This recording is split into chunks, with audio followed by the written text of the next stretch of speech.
This is your life. Accept it and just deal with it. But what she decided to do was change her diet, and through changing her diet, she was able to put her lupus and rheumatoid arthritis into remission with no symptoms whatsoever. So that's unheard of. She didn't use prescription meds for that, and she didn't accept, you know what, this is all I have. This is my life. I'm going to be in pain for the rest of my life, and I can just, you know, try to mask the symptoms as best I can. But people, that's very, very hard for people to change their diet because we love our food so much. We love our convenience foods, the things you can pop in the microwave or the fast foods that you can go get. And it's really, really hard to change that, but it's so worth it because it gives you a longer, fuller, healthier life, and you feel better. It's just a very hard transition and a very hard decision for a lot of people. Exactly, yeah. Like, I remember you and I had a conversation not too long ago about the fact that my family and I were vegan for 2 years. Mm-hmm. And it's the same thing in the sense that you have to wean yourself off of certain things and learn to get used to not having the prepackaged convenience foods and just learning what works for you and what doesn't work for you. I like this gluten-free lifestyle thing. It's taking everything a step further and helping us cut out GMOs also, because we know a lot of things like corn and wheat and rice, those are a lot of times now genetically modified. And I think that the onset of GMO, I'm going to call it experimentation, where they Frankenstein our food, is a big part of this. Because it wasn't a problem 50, 60 years ago. Right, and like I said, it's going to continue to increase. The common thing of gluten sensitivity, and the sad thing is that gluten sensitivity also causes other food sensitivities, which I discussed with you before, that 50% of the people with gluten sensitivity are also sensitive to dairy, and it's not the lactose in dairy, it's the protein in dairy called casein. And a lot of people will go off gluten, but then they still don't feel great. They're still having trouble with chronic illnesses or GI problems. And so a lot of the people that still feel bad, if they were to maybe do some more elimination diet testing for themselves, or they can go get a test called the Array number 4, ARRAY, and they can Google that if they're interested. But it tests for 19 cross-reactive foods that people can be sensitive to. I have a blog post about that. So the 19 cross-reactive foods are dairy, chocolate, sesame, all the grains, eggs, hemp, soy, amaranth and quinoa, which are seed grains, coffee, and yeast, and tapioca. So, and whey is also on that list. So there's a lot of foods that people can be reacting to, that if they were to eliminate those from their diets as well, they would improve. The leaky gut syndrome would improve, and their symptoms would improve. And I'm actually sensitive to a lot of those. I've learned over the years that I wasn't feeling well until I've eliminated grains from my diet, and I don't do well with yeast either. Thankfully, I'm fine with chocolate, so I still have something really decadent to enjoy. But I really limit. I don't eat any refined sugar at all because I immediately start having itching and phlegm from sugar. But I do use a small amount of maybe honey or maple syrup or coconut sugar, but in very, very tiny amounts throughout the day, because sugar again is very inflammatory. And a lot of the gluten-free foods on the market are full of sugar. And I don't know if they do that just to make it taste more palatable, but it bothers me because sugar is part of the problem, and then they're adding it to all of these foods. So I'm really an advocate of cooking most of your food, and that's really hard for people to do in their busy lifestyles. But I really think it's important for people to figure out ways of getting home cooked food to be the primary thing that they use, even if they have to do that Saturday meal prepping and freeze it for the week. It's a good idea. I just really feel like people need to get back to the kitchen and back to whole foods in order to stay well.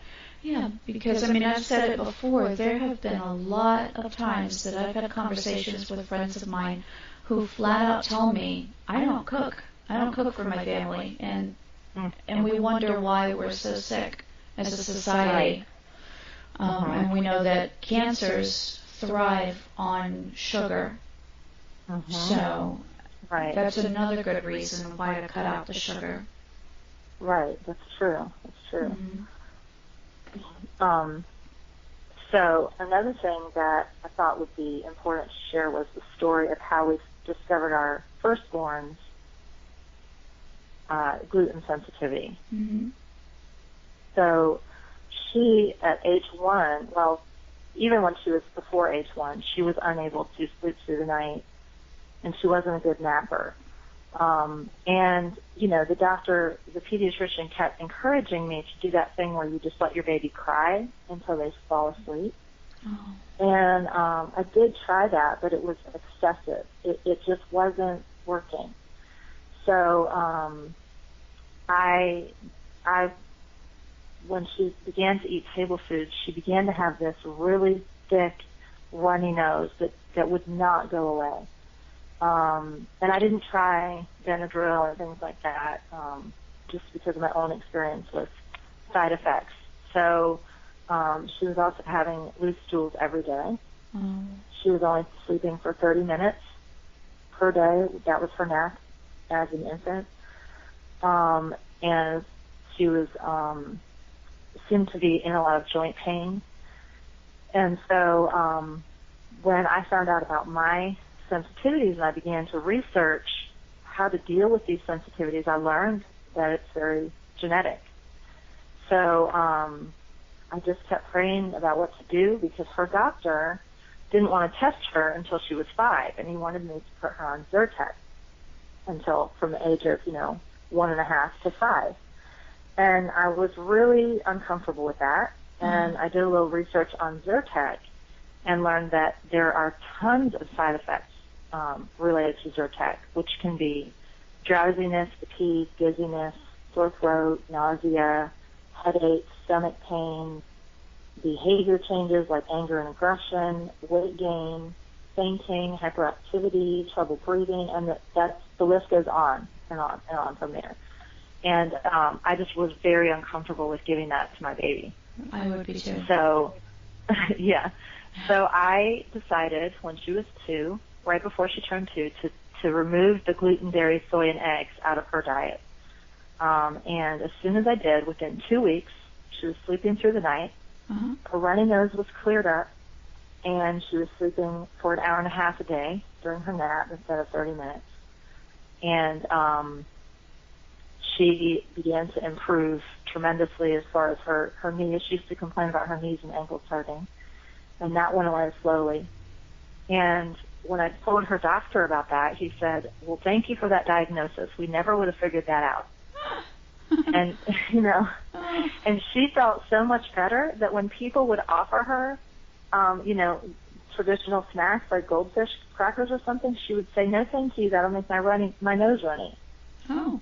And so I waited for 6 months, and then I put her back on all those foods to see how she would do.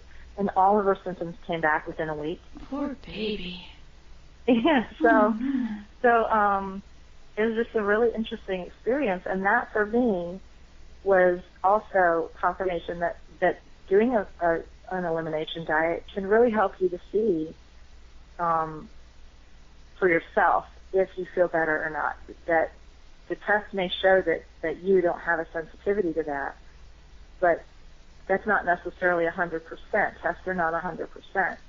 So if you're still feeling bad, if you're still having arthritis or thyroid issues or some of the issues I've mentioned, bipolarism and those kind of illnesses are also really improved by eliminating gluten from your diet.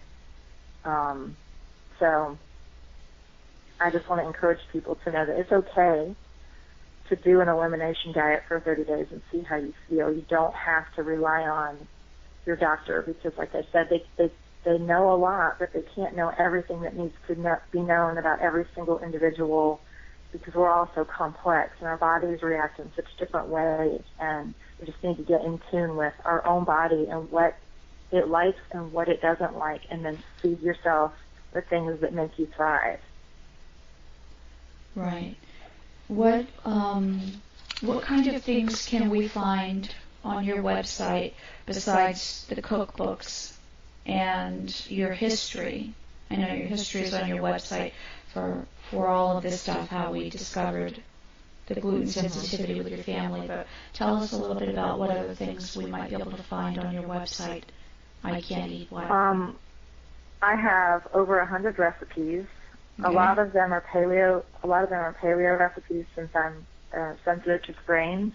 Okay. I've learned how to cook I have a lot of paleo type bread because I love bread and I want to still be able to have some kind of bread type thing in my life.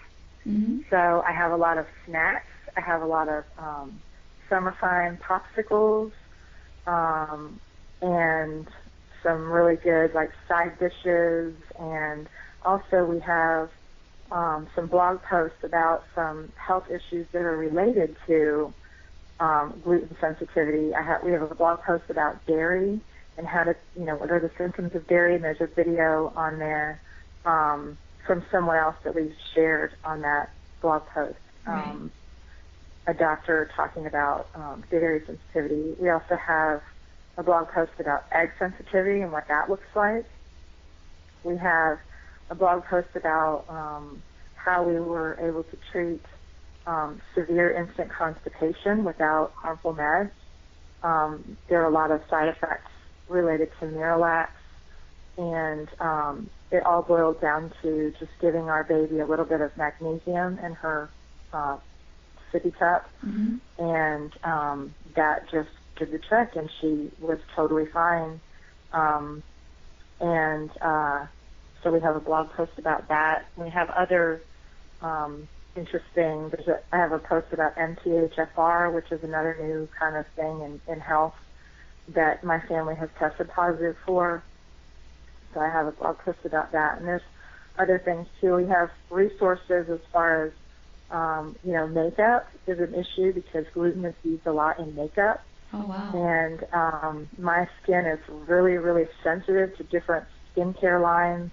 And I've actually tried over 10 skincare lines, ranging from, most of them were all with organic, really clean skincare lines. I've tried Arbonne, I've tried Mary Kay, I've tried Beauty Control, I've tried, a lot of the ones from the health food store that are big names, and had yes, ma'am. I was just going to say, you're blowing my mind. I had no idea. I have a facial sensitivity to everything, so I developed, the only thing I put on my face as far as washing it is I do a sugar scrub with coconut oil and sugar because it's granulated and it's a good exfoliant. But Mm-hmm. anything else irritates my skin, and I'm wondering what you're saying. Could that be part of the reason why? Mm-hmm. Huh. Yes, I have a blog post and or a resource page talking about which products I've been able to tolerate, and I feel like if I'm as sensitive as I am, then there are other people that are also equally sensitive, and they can find help for what products to use that are gluten-free, that are great for sensitive skin. So I have skincare on there. I have different makeup lines that work. Also hair care. There's a lot of gluten in hair care because it's very moisturized. It can be very moisturizing, and it's a thickener, so it makes conditioner nice and thick and heavy. And so I have